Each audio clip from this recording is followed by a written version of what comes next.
시청자 여러분 안녕하십니까. 굿모닝 인포믹스 2부입니다. 기업의 인사로 기업의 동향을 읽어보는 시간이죠. CEO 인사이드. 오늘도 박주근 리더스 인덱스 대표 모시고 시작을 해보겠습니다. 대표님 어서 오세요. 네, 안녕하세요.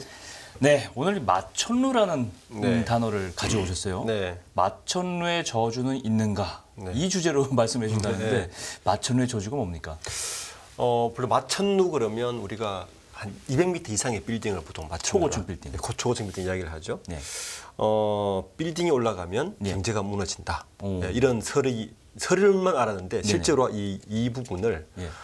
도이치뱅크의 앤드류 로런스라는 분석가가 예. 1999년도에 분석을 해냈어요. 예. 실제 맞더라. 한 100년간의 어떤 통계 자료를 가지고 예. 정말 맞추는 저주가 있는가라는 걸 했더니 실제 맞더라. 왜냐하면 우리가 우리나라 부동산도 마찬가지지만 예. 이게 그 통화 정책이 완화되면 예. 시중에 돈이 풀리고 그렇죠. 그 돈이 풀리는 돈이 어디로 갑니까? 부동산으로 갑니다. 그렇죠. 그리고 빌딩이 올라갑니다. 네. 기업도 마찬가지로 이 돈이 경기가 호황되면 주로 이 사옥을 바꾸거나 큰 건물을 짓기 시작하는데 그때가 짓기 시작할 때가 정점이다. 라는 겁니다. 완공이 아니고 짓기 시작할 때 정점이다라고 하는 논리가 이 마천루의 저주라는 논리입니다. 방금 100년간의 통계라고 말씀하셨는데 그 정도로 했다면 100년간 보면 그런 통계들이 많다는 거잖아요, 사례가. 그렇죠. 예. 어떤 사례들이 있습니까? 우선 가장 오래된 게 1929년도에 네. 우리가 알고 있는 그 월스트리트 빌딩. 요게 뉴욕에 있는 71층짜리 빌딩인데 요 1929년에 짓자마자 바로 대공황이 일어났습니다. 그리고 30년에 크라이슬러 빌딩이라고 대공황이었고요. 같이 일어나죠. 29, 30. 엠파이어 스테이트 빌딩 바로 찍겠습니다. 그 유명한 엠파이어 스테이트 빌딩과 크라이슬러 빌딩도 짓자마자 대공황이 그렇죠. 와버렸군요. 네, 일어났고 72년도에 무역센터 아직 무너졌지만 무역센터 72년도에 지어졌는데 요거 짓고 나서 1차 올조커 났고 74년도에 시어스타워도 마찬가지로 올조커가 있던 때 되어졌고요. 예. 그리고 IMF 전에 우리가 말레이시아 쪽 태국에서 IMF가 시작되지 않았습니까? 바로 네. 콜라룸푸르에서 페트로나스 타워 요거 짓고 아시아 쪽에 금융위기 터졌고요. 외환위기 터졌고. 예, 그리고 글로벌 금융위기 때 네. 버즈 두바이 이렇게까지 해서 한 100년간 보니까 거의 정확하더라. 그뿐만 아니라 우리가 대만에 가면 또 타이베이 금융센터 있지 않습니까? 그렇죠. 거기 2004년도에 완공됐거든요. 예. 요것도 그때 짓기 시작할 때 대만의 주력 산업인 IT 산업 버블이 일어났습니다. 그렇군요. 거의 맞아 떨어져서 예. 이게 이제 마천 주주가 거짓은 아니다. 거의 뭐 이렇게 통해서 어느 정도 일리가 있는 거예요. 그렇습니다. 오늘 자료 보니까 마천루 지수 인덱스 이것도 있던데 이게 어떻게 통계가 이게 이제 나오는데요? 미국의 응용 수학자 존 캐스트라는 사람이 요 스카이스크래프 인덱스 마천루의 인덱스 지수를 하나 만들었는데 어떤 나라에서 가장 높은 건물이 될 거라며 첫삽을 뜰 때가 그때는 주식을 빼라. 그때부터 그렇죠. 불황이 시작된다. 네, 주식에 빠져나올 때다라고 이제 해서 맞춘 인덱스인데 이분이 이제 대중의 직관이라는 책에서 요 마천루 인덱스라는 용어를 처음 쓰기 시작했는데 거의 뭐 통계학적으로 많이 떨어지죠. 당연히 이제 첫삽을 뜰 때가 시중에 돈이 가장 많이 불렀을 때고 혹은 그 기업이 가장 잘 될 때니 그때는 정점이다. 빼라. 뭐 이런 논리입니다. 전 엉뚱하게도 이런 게 생각이 나는데 왜 유명한 맛집들 있잖아요. 노포들 있잖아요. 네네. 국솥을 바꾸고 가게를 넓히는 순간 식당이 안 되는 사례가 비슷한 논리죠. 굉장히 많았어요. 네, 비슷한 논리예요. 이 비슷한 것 같은데 100년간 이렇게 들어맞았던 마천루의 저주 글로벌 사례 이렇게 봤는데 우리나라 어떻습니까? 우리나라도 거의 맞습니다. 우리나라에 마천루 하면 떠오르는 빌딩이 6선 빌딩? 6선 빌딩 있지만 롯데타워. 롯데타워. 그렇죠. 대표적이죠. 롯데타워가 아시겠지만 이게 123층이지 않습니까? 555m. 네네. 요게 2010년 5월 달에 첫 삽을 떴거든요. 사실 그때부터 롯데가 정점이었던 것 같아요. 요 이후에 어떤 일이 벌어졌냐면 요게 이제 2010년에 시작해서 2017년 4월 달에 준공을 했는데 그렇죠. 그 사이에 보면 우리가 잘 아는 왕자의 난이 있었습니다. 그렇죠. 2015년도. 신동빈 회장. 굉장히 시끄러웠죠. 롯데 왕자. 이거 2015년도거든요. 네네. 그리고 완공되고 끝나고 신동빈 회장 51년 만에 총수 구속. 그랬죠. 있었죠. 그리고 이것뿐만 아니라 지금 롯데가 사실 굉장히 안 좋습니다. 롯데가 맞아요. 지금 재계 5위라 그러는데 요즘 언론사 그 재계 담당 기자들은 재계 5대 그룹이라는 용어를 쓰지를 않아요. 언제부턴가 4대 그룹이라는 용어로 용어 자체가 바뀌었습니다. 뺐군요. 언론 기사에서 롯데를 뺀 거죠. 네. 그리고 실제적으로 포스코가 지금 5위로 뒤바뀐 상황이니까 네. 경쟁 기준으로. 네. 어쨌든 롯데도 이 마침내 저주인지 모르겠지만 이걸로 인해서 최근까지 계속 안 좋다. 그 사례가 있고. 네. 두 번째는 이제 육산 빌딩이 또 있지 않습니까? 육산 빌딩 있죠. 그렇죠. 이 고대는 신동아 육산 그룹이 빌딩이었죠. 이거 짓고 신동아 그룹이죠. 이거 신동아 그룹 건데 네네. 이게 1985년도에 지었거든요. 5년도에 준공을 했는데 요거 짓고 빌딩 소유자가 당시 대한생명이었죠. 신동아 그룹 거였죠. 네. 최순용 회장 유명한 99년도에 구속되고 그룹 해체됐습니다. 예. 네. 신동아 유산 빌딩이 있고 예. 요 빌딩은 현재는 이제 하나그룹에서 인수해서 인수했죠. 현재 대한생명 인수해서 하나생명이 돼 있는 빌딩입니다. 그러니까 저주는 이제 이걸 지은 기업에 해당하는 거예요, 그죠? 그렇죠. 예. 우리나라 기업이 해외에 이 높은 빌딩 짓고도 곤란을 겪은 사례가 있을 것 같은데요. 그렇죠. 이번 주에 아마 윤 대통령이 하노이, 베트남을 가는 걸로 알고 있는데 예.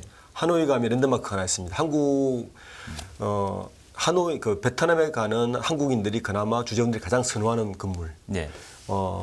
랜드마크 27이라고 네. 72층짜리 건물이 하나 있습니다. 하노이 가 보시면 예. 잘 대표적인 건물이 하나 있어요. 그렇군요. 거기에 한인들이 되게 많이 살거든요. 네. 72층하고 48층 두 동을 하고 있는데 요 건물을 지은 곳이 우리 성완종으로 유명한 경남 기업입니다. 요거 짓고 2008년도에 바로 금융위기 터졌습니다. 네. 네, 그리고 베트남에 투자를 했던 부동산 시장이 다 침체가 되는 바람에 요 경남 기업이 꽤 오래된 기업입니다. 65년 됐어요. 그렇죠. 65년 됐는데 검찰 수사받고 성전 회장 스스로 목숨을 끊었습니다. 맞습니다. 네. 기억이 납니다. 네. 아모레퍼시픽도 용산에 새 사옥을 지은 다음에 좀 어려움을 겪었다. 이것도 들어가지 않을까요? 그렇습니다.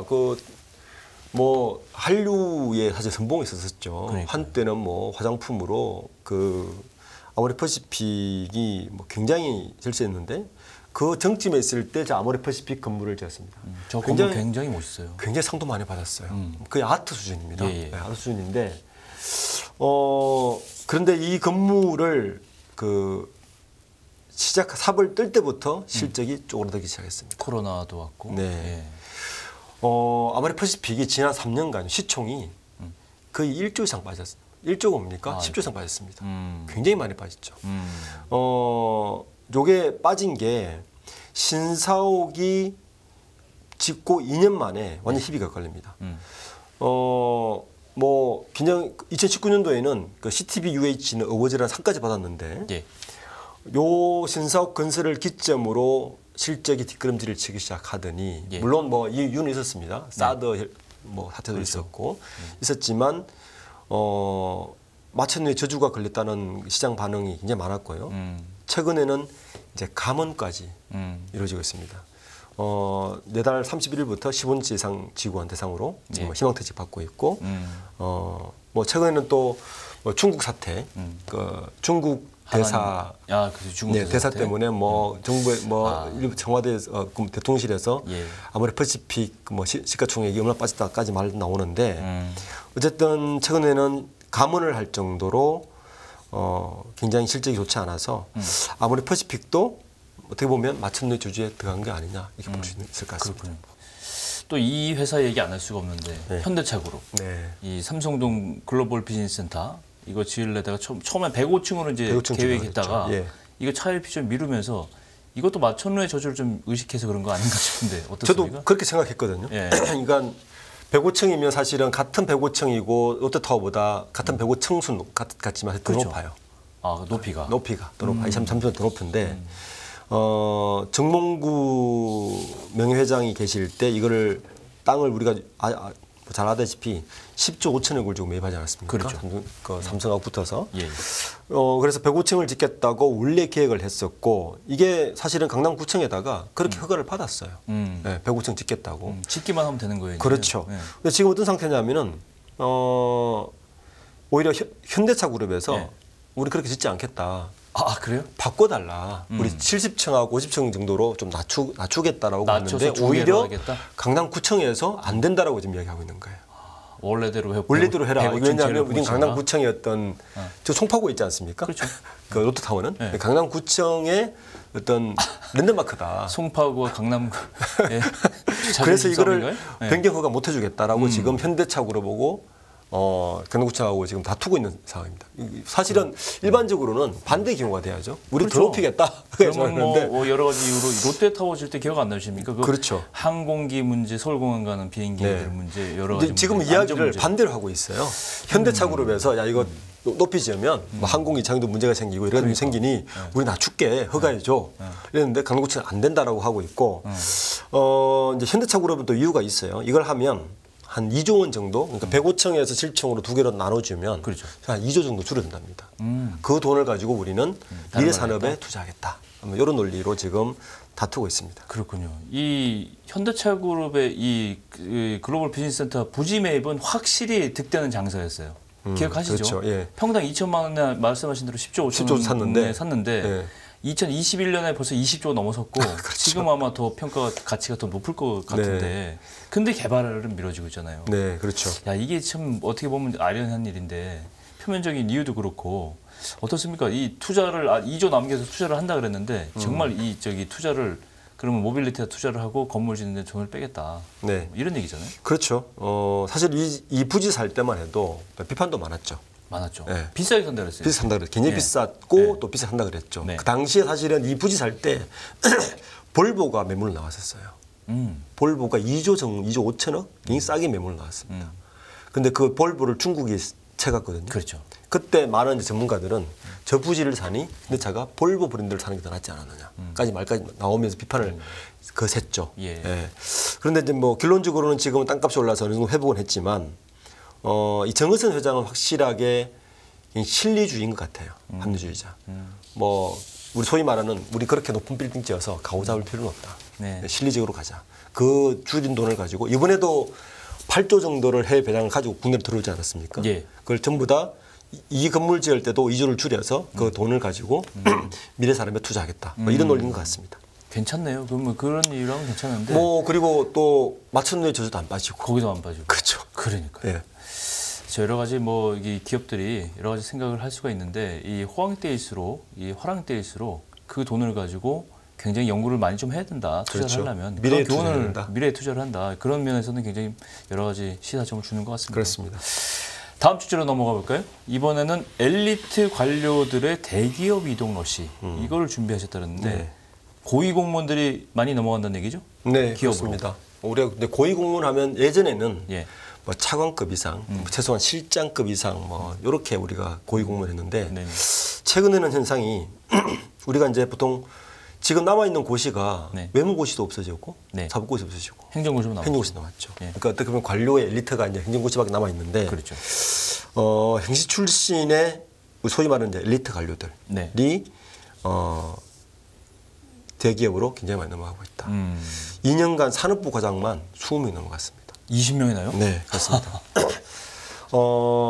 제가 이게 이제 매월 들어가 보면 예. 그 국가 인사혁신처에 들어가면 홈페이지 들어가면 승인해 주는 거 있지 않습니까? 네네. 관료들이 일반 기업이나 로펌으로 갈 때 업무상에 이해 상충격이 있느냐를 가지고 심사를 받아야 되고 그렇죠. 그 심사에 통과해서 승인이 나야만이 갈 수 있고. 관료로 가는데 6월 1일자에 이제 나온 홈페이지 나온 인사혁신처의 네. 퇴직공직자 취업 심사 결과를 봤더니 네네. 저 보시면 산업통상자원부 네. 기술사급 6월 달에 취업 가능으로 허가 났지 않습니까? 네. 저분이 김용태 전 산자부 그 재생에너지 산업 과장이거든요. 현대자동차 상무로 6월 달로 이제 출근하게 됐습니다. 예. 그러니까 그 밑에 또 보시면 그 외교부에서 예. 또 한 분이 김동조 전 청와대 여심 대변인도 예. 상무급으로 인사로 지금 간 걸로 홈페이지에 표시되어 있습니다. 예. 그러니까 첫 번째 김동조 김용태 산자부 과장 출신은 현대차가 재생에너지 산업과장이니까 아무래도 그 탄소 중립 정책에 대해서 전문가로 아마 초빙을 한 것 같고 두 번째 이제 이 외교부 김동조 청와대 외신 대변인이 재미있는데 이분은 아시겠지만 지난번에 일본하고 문제 있을 때 네. 그 대통령실에서 여러분들을 뭐 이렇게 정리하고 이런 일도 많았지 않습니까? 예. 그리고 최근에 이제 제가 지난번 여기에서 말씀드렸지만 미국의 관료 출신들도 굉장히 많이 모시고 오고. 맞아요. 그리고 대기업들도 외교부 출신들 모시고 오는 보면 이제는 그 대관 쪽, 특히 외국 대관 쪽의 정책을 위해서는 정부와 관계만 갖고 있는 것이 아니라 이런 분들을 모시고 직접 일을 해야 되겠다는 걸로 굉장히 바뀌고 있는 것 같고. 그렇죠. 3월 달에도 송영식 행정혁신과장이 하나에너지 전무로 갔습니다. 네. 그리고 작년에는 신성주 무역안보정책과장이 또 갔고 권혁우 석유산업과장도 롯데지주 상무로 옮겼습니다. 네.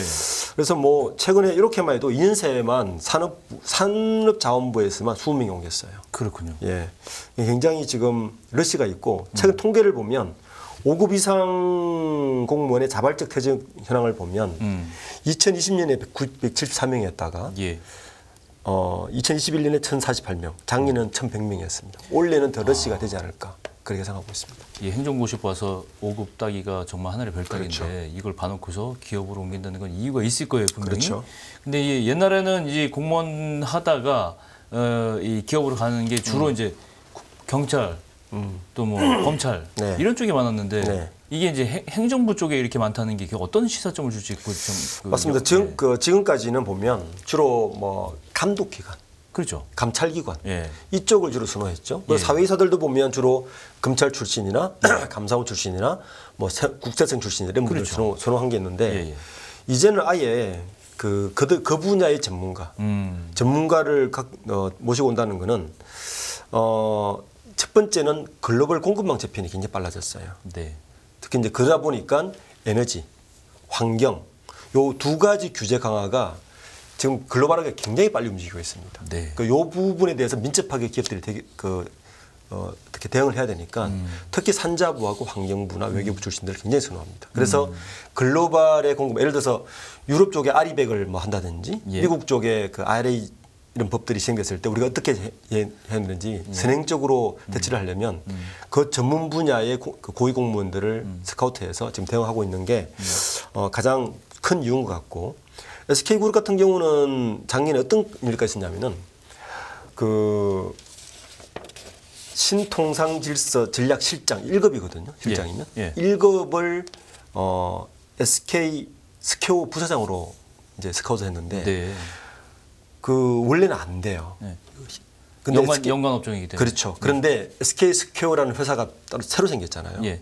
그러니까 이게 직무 인관성이 있어도 신설 법인은 가능합니다. 아, 그래요? 이런 꼼수까지 쓰면 사실은 스카우트 할 정도로 굉장히 적극적입니다. 그러니까 지금 대기업들의 움직임을 보면 예전에 관료들을 스카우트할 때와 그러니까 예전에 관료를 스카우트 이유는 정부의 공사를 받거나 정부의 감독을 좀 피하기 위해서고 그리고 혹시 문제가 생겼을 때 무마하거나 네트워크를 좀 가동하기 위해서 했다면 약간 보험 성격이 그렇죠. 보험 성격이었다면 그래서 이제 지금 그런 게 아닌 것 같아요. 지금은 그게 아닙니다. 지금은 훨씬 더 글로벌 전문성을 가진 사람이 필요하기 때문에 온 게 이게 가장 큰 변화고 맞아요. 공무원들도 생각이 바뀐 게 뭐냐면 예전에는 우리 뭐 이제 뭐 고위 행시 출신들 뭐 지인분들 만나 보면 그 전에는 여기 있다가 박봉이라도 뭐 어디서 올라가면 또 갈 데도 많고 이런 거 있는데 그렇죠. 지금은 이 5급 공무원들도 미래가 안 보인다. 특히 뭐 정권 바뀔 때마다 너무 많은 정책에 대해서 책임도 지고 이러니까 예. 뭐 그런 부분들이 많이 작용하고 조금 씁쓸한 면도 있어요. 그렇습니다. 예. 최근 현대차그룹이 정의선 회장 체제에 들어오면서 이 진짜 이 물을 빨아들이듯이 네. IT 업계 뭐 공무원들 외부 인력 막 빨아들이고 있다는데 이거 어떻게 보세요? 최근에 현대차 그룹 사람들 이렇게 얘기를 들어보면 예. 정의선 회장이 네. 지난번 말씀드린 네이버 출신의 송 사장을 그러니까 주로 가장 많이 다닌다. 대표적인 얘기. 예. 뭐 외부 출신이잖아요. 예. 저는 그렇게만 하는 줄 알았더니 뭐 다른 분야에서도 굉장히 많이 방금 말씀하신 것처럼 IT 분야 그리고 정부 관료 굉장히 많이 빨아들이고 있습니다. 특히 이제 이 부를 보면 딱 두 부인 것 같아요. 전직 공무원 전문가.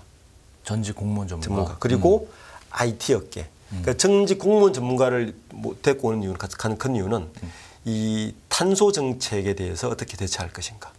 현대차 그럼 특히 그렇겠죠. 그렇죠. 그리고 미국의 IRA법하고 유럽의 법들을 어떻게 할 것인가가 가장 대표적으로 대관 업무를 데리고 오는 것 같고. 예.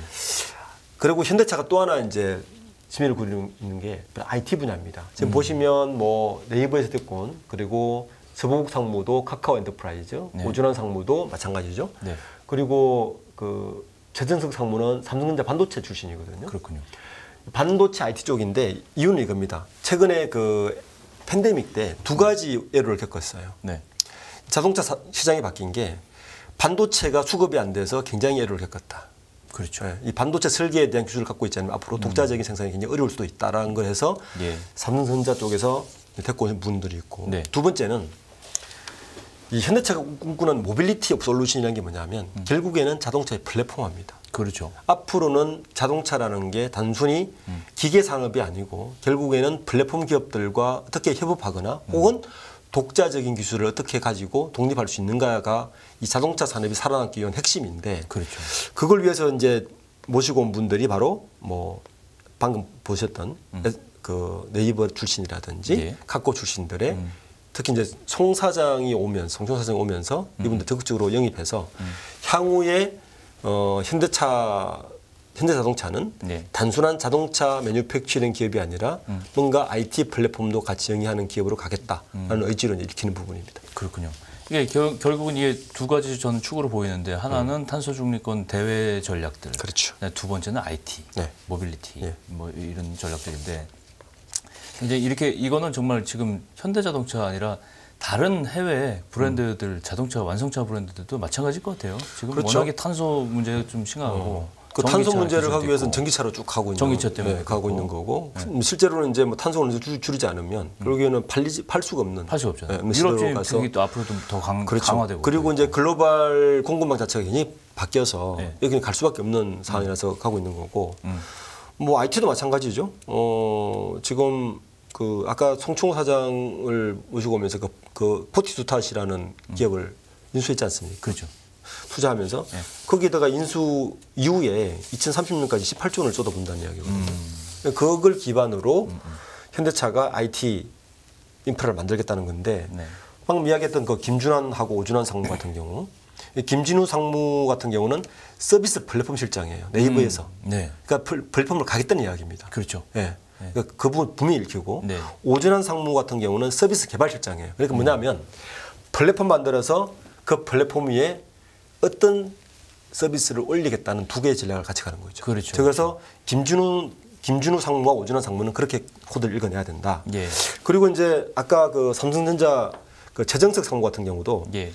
이분은 SOC 마케팅이에요. 그 SOC가 뭐냐면 그 치부에 어떤 것을 올려 설계할 것인가에 대한 전문가거든요. 그러니까 예. 자동차 반도체 설계 전문가입니다. 마케팅 전문가고. 예. 그러니까 이분을 모시고 왔다는 거는 현대차가 지난 2년간 자동차 분야에서 얼마나 반도체 때문에 골문을 앓았느냐. 예. 그걸 이제 읽을 수 있는 부분이고 예. 뭐 이런 분들이 이제 와서 전혀 현대차가 자동차 기업답지 않은 인재들 지금 계속 빨아들이고 있습니다. 결국 이런 움직임들이 이 기존의 굴뚝 산업에 해당하는 기업들이 얼마나 변신을 위해서 그렇죠. 몸부림을 치고 있는지 네. 그걸 알 수가 있는 인사예요, 이게. 맞습니다. 예. 현대차뿐 아니라 다른 그룹들도 그럴 것 같은데 LG 어떻습니까, LG?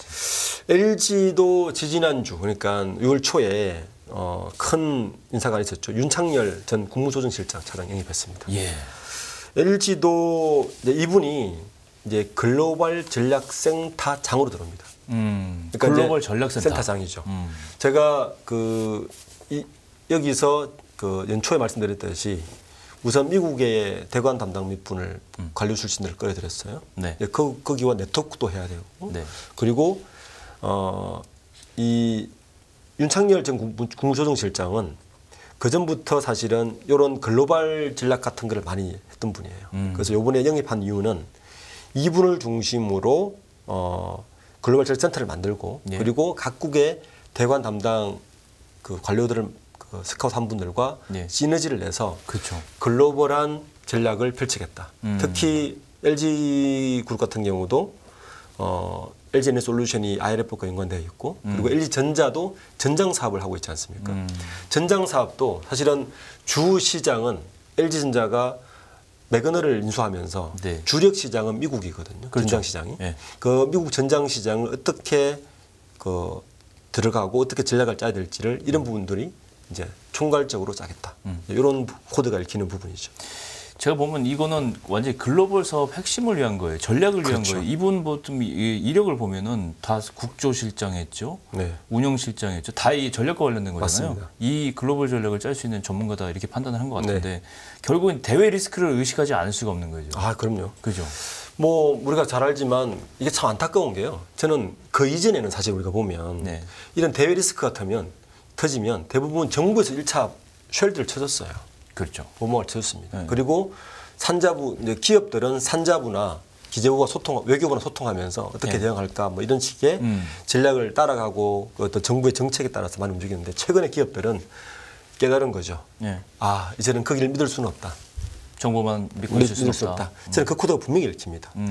왜냐하면 작년 말부터 이 5대 기업들, 특히 글로벌 5대 기업, 우리나라 뭐 삼성전자를 비롯해서 예. SK, LG전자, 뭐 현대자동차부터 미국 시장과 연관된 모든 기업들은 미국의 전문 그 대관 담당 임원들을 다 뽑고 특히 군대를 만들어서 앞으로 이런 대외적인 환경이 터지면 네. 직접 대응하겠다는 의지가 굉장히 읽히는 부분입니다. 네. 예, 이제 그래서 어떻게 보면 뭐 글로벌한 기업으로 가면서 잘하는 보이는 면도 있지만 예. 좀 씁쓸한 부분도 없지 않아 있는 부분이 그 부분입니다. 그렇군요. 네. 이 밖에도 SK그룹도 공무원 출신 인사들, 삼성그룹도 마찬가지겠죠? 아, 그렇죠. 예. 삼 출신은 뭐 그 지난번에 그 들어왔던 분이 그 김원경 그 외교통상부의 통상전략과장이 맞아요. 들어왔었죠. 예, 예, GPA 예. 이게 예, 다 예. GPA 팀입니다. 예, 예. 글로벌 퍼블릭 어페어 해가지고 글로벌 공공 대응팀이라고 그러는데 SK그룹은 요 조직이 이미 3월달에 생겼어요. SK그룹도. 아, 글로벌 공공된. 그렇죠. 완전히 GPA 팀 이거 생겼는데 글로벌 전략을 위한 거예요, 이거는. 그렇습니다. 여기에 이제 요게 이제 스펙스 추구협회 산하에 있거든요. 직속 산하. 예, 여기에 SK그룹의 요걸 총괄하고 있는 분은 김정일 전 산자부 신통상 전략실장이고, 아, 그리고 삼성전자는 예. 그 아까 말씀드린 김원경 부사장이 요걸 총괄하고 있어요. 아. 여기도 통상전략과장 출신입니다. 예. 그래서 LG그룹이 요번에 SK가 3월달, 삼성이 지난해 7월달, SK는 3월달, LG는 요번 7월달. 그래서 요번에 윤창열 전 실장을 모신 겁니다. 마지막으로 이런 이 공무원들, 전문가 집단 공무원들의 대기업행 어떻게 보세요? 저는 그 글로벌하게 가면 네. 미국 기업들은 뭐 이미 오래전부터 하고 있거든요. 그렇죠. 그렇죠. 글로벌리하게 가면 저는 이거는 당연한 수순이라고 보는데 네. 한 가지 아쉬운 점은 네. 자 이렇게 갔을 때 기업들 스스로의 대응은 빠를 수 있어요. 예. 굉장히 빠르고 정보망도 빠르고 예. 오히려 저는 국가의 정보망보다 더 빠른 거 아니냐. 일본 경제 시스템을 보면 네. 아시겠지만 일본의 미쯔이 상사, 미쯔비시 상사, 스미토모 상사 이 상사 직원들은 그냥 일반 사기업 상사 직원들이 아니잖아요. 정보망이죠. 정보망이고 그리고 정보원이기도 하고. 정보원이고 그걸 또 그 국가 정보하고 연계시켜서 뭔가 만들어내고 사실 좋은 건 아닌데 네. 일본은 사실은 그 상사 직원들의 정보가 훨씬 더 빠르거든요. 이 정도 인력들을 충원을 하고 돌리면 저는 앞으로 우리나라 대기업들의 정보가 굉장히 빨라질 것이다. 자, 그런데 이게 정부보다 더 빨라지고 하면 오히려 정부보다 더 빠른 정보망을 가지고 정부에서 뒤에서 뒷걸음질 가야 되는 거 아니냐. 이런 부분 좀 아쉬운 부분이긴 해요. 근데 분명한 것은 저는 지금은 삼성, SK, LG, 현대성도 가지만 훨씬 더 빠르게 그 하이 그룹까지 진척되리라고 봅니다. 그렇군요. 민간의 어떤 힘이 그렇죠. 정부의 어떤 그 통제라든가 관리 힘보다 훨씬 커지면 커지고 긍정적인 측면도 있을 것 같아요. 그렇죠.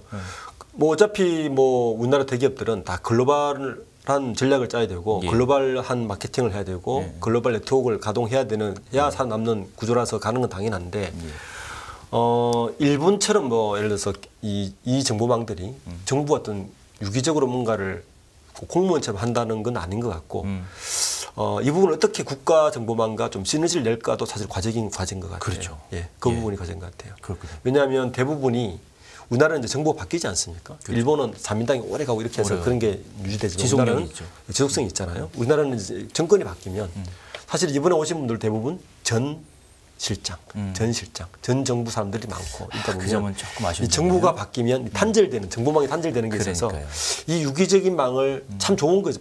경쟁력이 있는 거잖아요. 잘 네네. 만들면 이 유기적인 망을 만들 수 있을지에 대해서는 좀 퀘스천이 있습니다. 그렇군요. 뭐 중국은 기업에 임원하고 그 공무원을 중국은 겸업하잖아요. 그렇죠. 예, 그렇게 그 중국이 그렇게 그래서 강력해진 게 그래서 국가가 통제를 완전히 할 수 있는 거예요. 기업을 맞습니다. 정부가 지원하고 네. 기업이 앞장서고 뭐 이런 네. 식으로 가니까 우리도 우리나라는 그 정도까지 가기 뭐? 어려울 것 같아요. 어렵잖아요. 어렵죠. 예. 그러니까 일단 정권이 바뀌고 그러니까요. 그리고 정부망이 탄절되고 예. 그래서 그 기업 내부의 시너지는 있을지 모른지언정 예. 정부와의 시너지는 퀘스천이다. 그럴 것 같습니다. 그렇군요. 네, 오늘 여기까지 할까요? 네. 네, 이렇게 해서 CEO 인사이드 오늘 말씀 여기까지 듣겠습니다. 대표님 고맙습니다. 네, 감사합니다. 네, 깊이가 다른 경제뉴스 연합뉴스 경제TV 경제엇박시 오늘 여기서 인사드리겠습니다. 시청해 주신 여러분들 감사합니다. 끝없는 위기 속 기회는 언제나 숨어 있습니다. 성공한 투자 고수들과 나눈 투자의 철학. 다가올 기회를 잡아내는 부의 만찬으로 여러분을 초대합니다. 푸짐하게 한 상 차려놓았습니다.